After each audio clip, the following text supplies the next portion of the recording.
ساری رات آسمان سے ملائکہ اترتے ہیں، آخری عشرے میں آسمان سے فرشتے اترتے ہیں، طاق راتوں میں فرشتے اترتے ہیں اور دعا کرنے والوں کی دعاؤں پر آمین کہتے ہیں، گھروں کا چکر لگاتے ہیں، مساجد کا چکر لگاتے ہیں، محلے میں دیکھتے ہیں جہاں کوئی دعا کر رہا ہو اس کی دعا پر آمین کہتے ہیں اور ان کے ساتھ آ کر مصافحہ کرتے ہیں۔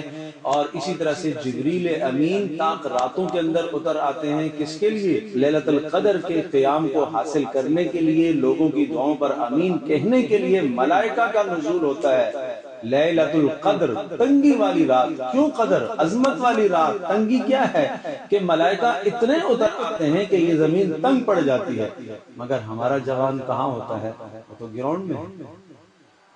فرشتے تو آئے ہیں گھر میں ڈھونڈنے کے لیے، فرشتے تو آئے ہیں مسجد میں تلاش کرنے کے لیے، مصافحے کے لیے، فرشتے تو آئے ہیں اس کی دعا پر آمین کہنے کے لیے۔ یہ تو گراؤنڈ میں کھیل رہا ہے، یہ تو اپنا وقت گلیوں میں صرف کر رہا ہے، یہ تو اپنی رات کو برباد کر رہا ہے، اپنی عاقبت کو ضائع کر رہا ہے۔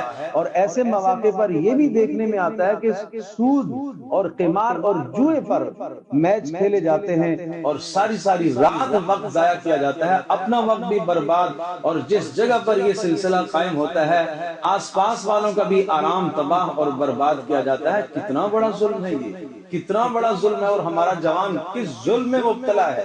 یہ اللہ کے ہاں کیا جواب دے گا؟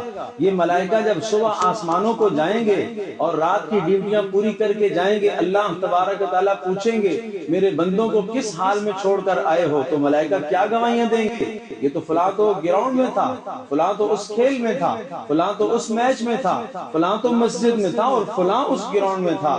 ہر جوان سوچے کہ اس نے اپنے آپ کے لیے کیا گواہی قائم کرانی ہے۔ اور ملائکہ جب رات کو اترتے ہیں اللہ پوچھتا ہے ان سے جب تم اترے تھے تو اس وقت لوگ کیا کر رہے تھے، تو ملائکہ تیرے بارے میں کیا گواہی دیں گے؟